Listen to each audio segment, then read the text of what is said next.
Bom, a outra parte de fundações que a gente vai ver, pessoal, são as nossas fundações profundas, né. As fundações profundas, pessoal, a gente utiliza elas quando a gente tem solos de baixa capacidade portante, tá. Na maioria das vezes a gente tem argilas fofas, siltes fofos, né.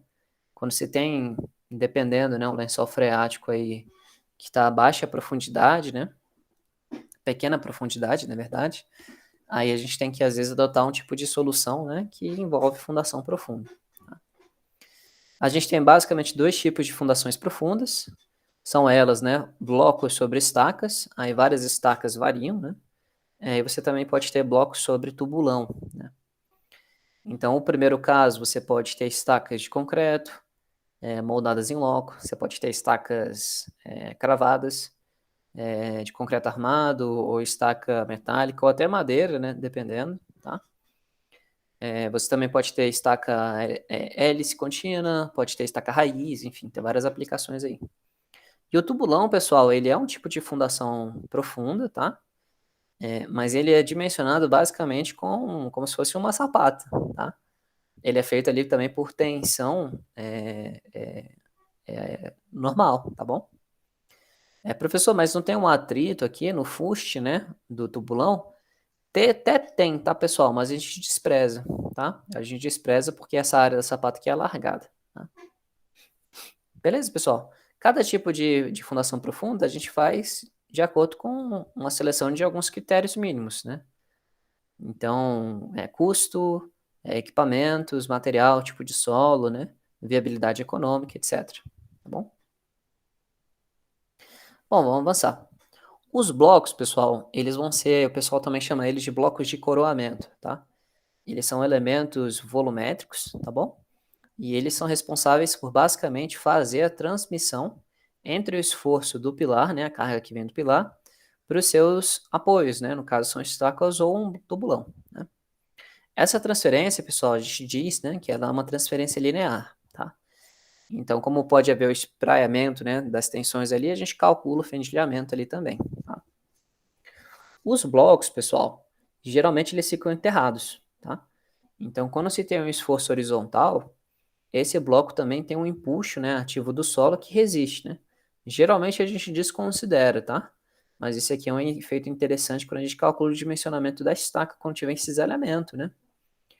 Então, às vezes, a reação ali da estaca pode provocar um cisalhamento que vai cortar ela, né, que nem aquele evento que a gente viu lá do prédio de Xangai que desabou, tá. Beleza? Em todos os casos, pessoal, essas forças horizontais e momentos que vêm da estrutura, elas devem ser sim avaliadas num potencial dimensionamento de armaduras extras, tá? Na maior parte das nossas situações, pessoal, as estacas, eles vão ser sempre elementos que vão estar ali comprimidos, tá? 100% do tempo, professor, praticamente 100% do tempo, né? Mas pode haver sim, no começo da estaca, um momento fletor ou uma força horizontal que pode ser preponderante, né? Nessas situações, a gente geralmente, tá, arma a nossa estaca, né, o topo da estaca ali, até determinada profundidade em que os esforços dali para diante podem ser simplesmente resistidos pelo concreto, tá. No restante aí da estaca inteira, a gente adota, né, basicamente somente o concreto, né, suficiente. Porque aqui tem um estado triaxial de tensão, né, ele aumenta a própria tensão tensão, resistente, tá. Então isso aqui é tranquilo, beleza? Outra coisa importante, pessoal, é que cada tipo de estaca, ela vai ter basicamente, uma resistência. Como assim, professor? A gente tem que separar novamente, né, a resistência do material concreto, tudo bem?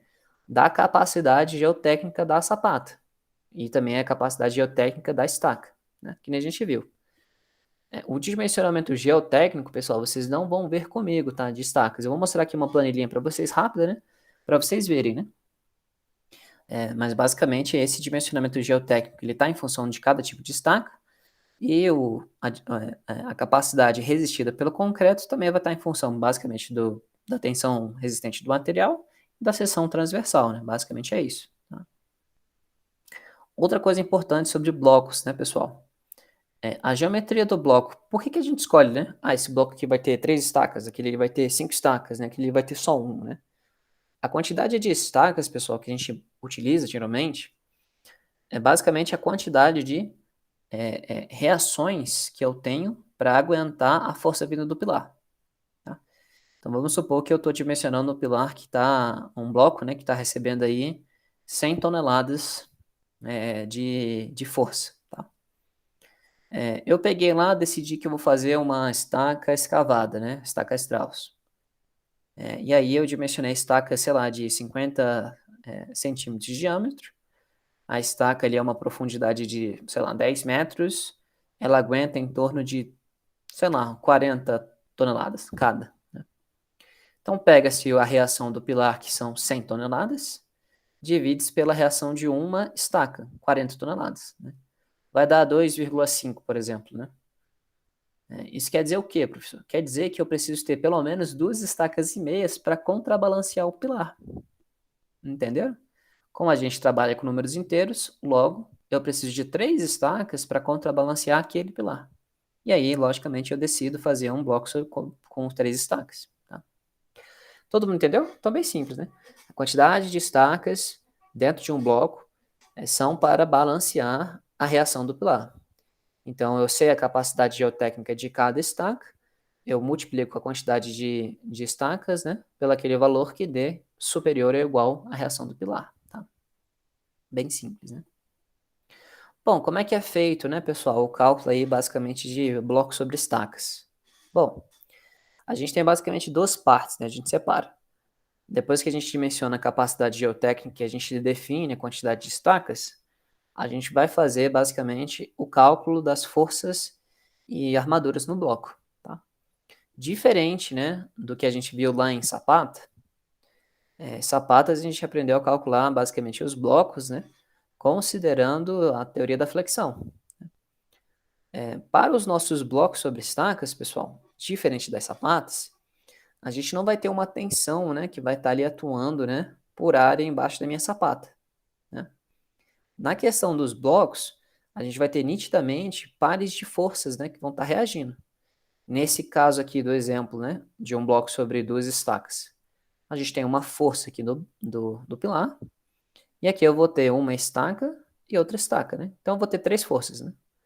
Então, naturalmente, se você ver aqui, né, a gente pode idealizar um pouquinho aquela nossa treliça, né, de mesh, né, que a gente calcula ali os cesariamento, né. Então aqui, pessoal, quando a gente estiver dimensionando blocos, a gente vai estar utilizando a teoria das bielas e tirantes, tá? Que é o que a gente viu lá um pouquinho na unidade 5, tá? Ela basicamente vai retratar, né, as forças da seção, né? Aquelas forças que tiverem no concreto a gente vai chamar de biela comprimida. As reações que surgirem ali no concreto que são tracionadas, a gente vai botar os tirantes, que são as armaduras. Tá bom, pessoal? Tranquilo? Essa técnica, né, pessoal, ela é uma técnica utilizada até hoje, né? Ela é muito precisa, né, quando a gente compara com métodos numéricos, ó. Esse daqui é o nosso bloco sendo idealizado. Isso daqui é uma simulação, ó, num programa de análise numérica, que é o ANSYS, né?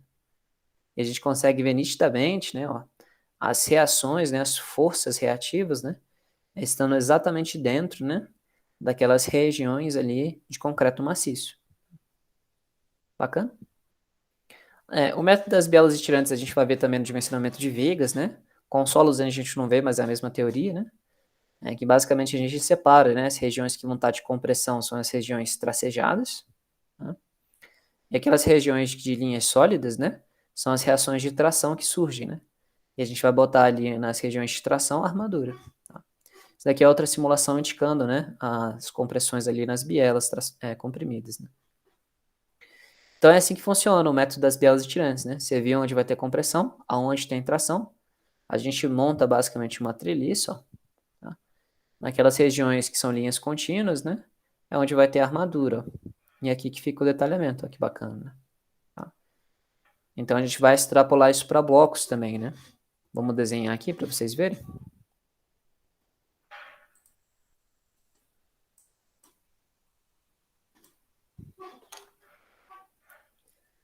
Então vamos supor que a gente tem aqui um pilar que descarrega, né, sobre o nosso bloco. E vamos supor que esse bloco tem apenas 2 estacas. tá? Geralmente a gente faz cortadinho assim, né? E a gente representa, né, as estacas também cortadinhas, né? Vamos ter que desenhar ela até o final, né? Uma estaca, outra estaca. Aqui é a nossa força NK. Tá? Vamos supor, pessoal, que cada estaca dessa consiga comportar, né, NK dividido por 2, né? Por isso que a gente pegou duas estacas. Então aqui as nossas reações.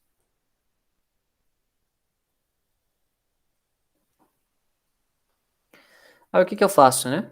Eu venho aqui para dentro do bloco, venho aqui para dentro do bloco, tá? E o que que vai aparecer, né? De azul, pessoal, eu vou deixar indicado as regiões de compressão, ó. Então vão aparecer ali, né? A nossa força NK, ela vai se dividir por cima, né? Desse ângulo aqui, que eu vou chamar esse ângulo de ângulo θ, tá? Então aqui, naturalmente, né? Vai aparecer no nosso bloco duas reações, né? Vai aparecer aqui o nosso NK, né? De um lado e de outro, vai ser o NK', por exemplo, tá? E vão aparecer aqui nosso par, né? Uma força de compressão para baixo, NK, vamos supor que seja NK, NK' vezes o cosseno, perdão, vezes o seno, né? E vai aparecer a força de tração aqui, né? NK' cosseno. Percebe? Então, pessoal, nessa região aqui de azul, vai ser as nossas regiões, ó, que a gente vai chamar de biela de compressão, tá? Então, pela teoria das bielas e tirantes, né, a gente basicamente vê as nossas tensões que vão estar ali sendo aplicadas, né, nessa região aqui de concreto maciça. A gente tem uma área aqui, a gente sabe a tensão de compressão, consigo verificar se essa biela vai resistir, tá? Então, essa é uma das verificações. Aí, basicamente, né, a gente faz a verificação tanto naquela região, né, do topo do pilar, tá, quanto naquela região ali da estaca.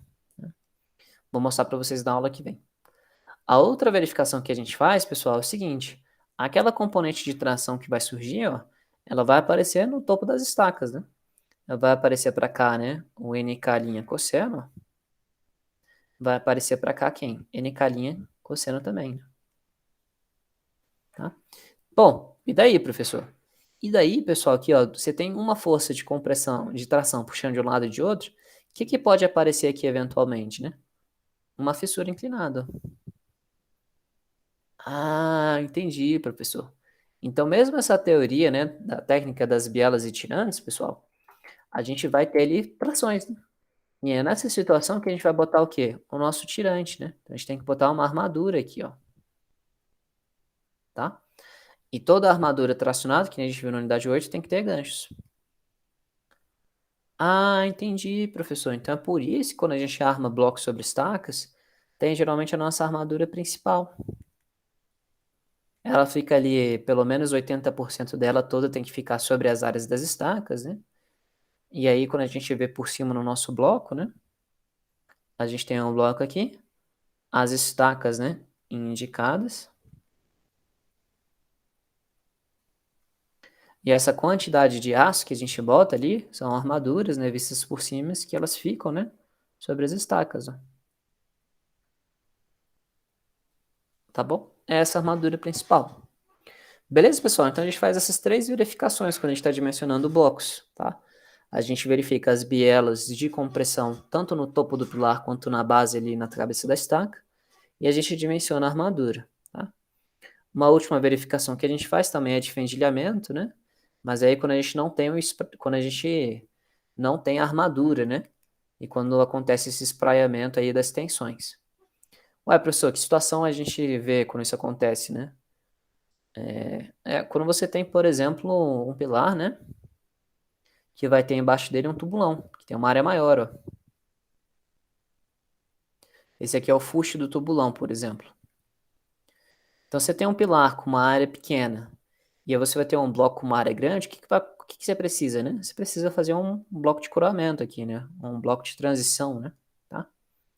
E aqui vai acontecer exatamente aquele fenômeno do espraiamento das tensões, ó. Porque aqui a gente não vai ter uma armadura, né? Que nem a gente tem aqui, né? Para proteger tanto as cabeças dos pilares, né? aqui você tem, né, as inclinações, ó, das forças, ó. Tá?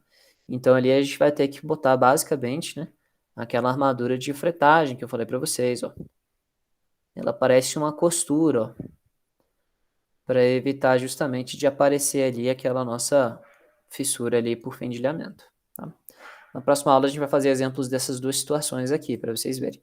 Primeiro essa que é mais fácil, depois essa aqui que é mais difícil, tá? Bom, professor, mas você está analisando essa esfera aí apenas considerando carga axial. É perfeito. Mas o que acontece se tivesse um momento junto? Ah, professor, e se tivesse um momento aqui, ó? Que é a maior situação de projeto que tem, né? Ixi, professor, é verdade. O que acontece? A gente viu, né? O momento vai ser a força, né? Vezes a excentricidade. Tá? Então, se aquela excentricidade, pessoal, ela é muito elevada, que nem a gente viu, né, anteriormente. O que eu vou promover aqui dentro, né? Aqui é muito simples, né? Essa situação é como se nossa força NK tivesse deslocada. Quem que vai estar mais solicitado? Ah, tá, entendi. Então, num bloco sobre estacas, quando a gente tem o efeito do momento, ele vai provocar, pessoal, uma não simetria, né? Então, ele vai provocar uma assimetria de carregamento. Pode ser que uma estaca esteja mais carregada do que a outra, tá? Nessa situação, pessoal, se essa excentricidade for muito elevada, você pode ainda ter a situação de que uma estaca está muito mais carregada que a outra e a outra estaca está sendo tracionada. Ó. Que curioso, né? Tá? Então, se essa excentricidade sai daquele kern central, ainda pode acontecer isso. Ué, professor, como é que faz então o teorema das bielas e tirantes? Como é que funciona? Ele funciona assim, ó. Compressão aqui, compressão vem para cá e ela vai radiar assim, ó. Tá? Então, nessa situação aqui, a gente tem que ter uma armadura contrária, ó, que loucura, né? Porque aqui vai ter tração. Que legal, né? Interessante, né? E aí você tem que amarrar, né? Aí a estaca vai estar tracionada, você bota uma armadura aqui, e aí você tem que subir com uma armadura na estaca e amarrar aqui, ó. Que loucura, né? Alguém já viu isso aqui? Não sei se alguém já viu isso. Tá? Nos nossos livros, pessoal, infelizmente isso não existe, né? A gente não tem na nossa literatura, né? Absurdo, né? A gente tem uma literatura internacional, que é a do Leonard, né? Que é essa daqui que eu botei nos slides para vocês, né? Então tá aqui, ó, basicamente o que a gente comentou. Quando a gente tem, então, uma excentricidade que vai provocar um momento, se essa excentricidade é pequena, as duas bielas de compressão se comportam aí de forma semelhante, tá? Uma estaca fica um pouquinho mais solicitada que a outra, mas não tem problema. A partir do momento que a nossa excentricidade começa a aumentar, tá? Vai começar a haver uma mudança, ó, das bielas de compressão. Uma determinada região pode ficar mais comprimida que a outra, e naquela região que realmente, eventualmente, sofreu um pouco de tração, aparece uma componente, ó, que vai estar aliviando um pouquinho, né, a biela. Tá? Então, isso aqui ainda ajuda. E a Você está última situação, considerando um bloco de dois pilares, né? um bloco Você sobre está duas considerando estacas. um bloco de duas fundações, né? Um bloco sobre duas estacas. Eu já trabalhei com bloco sobre quatro. Ah, não, tranquilo. Eu já vi bloco de 7, a gente concretou uma vez, era imenso. Eu já vi com quatro com a dimensão de 60 por 60 e 80 por 80. Uhum. Eu vou mostrar algumas fotos para vocês, mas é legal, né, Rodrigo, quando a gente vê, né? Dá muito trabalho. Dá E tanto que trabalho pra estoura caramba. lá embaixo. Uhum. Dá trabalho mesmo. Tá? E aqui, pessoal, a última situação que eu comentei, ó. Quando a excentricidade ela é muito elevada, né? Você vai ter uma mudança completa, né? Uma região vai ficar muito comprimida, a outra região vai estar tracionada, e você vai ter que armar a estaca, né? Geralmente o TQS grita quando isso acontece. Ele fala, ô, ô, ô, a estaca está tracionada, né? Aí você sabe qual que é a estaca, você só tem que mudar o detalhamento, ó. Tá? Interessante, né, isso aqui. Tá? Deixa eu ver que horas são, gente. Não, 9h20, tá bom. Tá? Meus queridos, a gente finaliza basicamente aqui em blocos, tá? Na aula que vem, tá? Na aula que vem é aula de amanhã, né, professor? Sai, chu, chu. Né? Na aula que vem a gente fica falando mais agora, entrar particularmente sobre os blocos, sobre tubulão, tá? Que é a situação que a gente vai falar sobre o fendilhamento. Eu só vou comentar com você, no máximo fazer um exercício rápido, tá? E depois a gente vai falar sobre o bloco de outras estacas. Pera aí, a gente vai falar sobre blocos de mais de uma e mais de duas estacas, tá? Aí eu vou falar com vocês bem em breve, né, amanhã, e aí a gente faz um ou dois exercícios e a gente conclui essa unidade. Aqui, ó, Rodrigo, isso aqui é uma foto que eu tirei em obra, né, minha, tá? Uma ação, isso aqui é um bloco sobre 3 estacas, ó. Olha o tamanho, né, do armador com o bloco, ó. Esse É bloco acho que tinha grande. 1,80 m, ó, bem cavalo. Eu acho que eu ainda tenho foto de quando eu tava fazendo isso. Eu tava fazendo no prédio da Palotava, lá na Zanorte. Ah, aquele vermelho, né, que você falou? É, aquela porcaria. Deu mó BO esses dias lá, né, tu viu, né, os caras enriquecendo lá à toa. Pois é.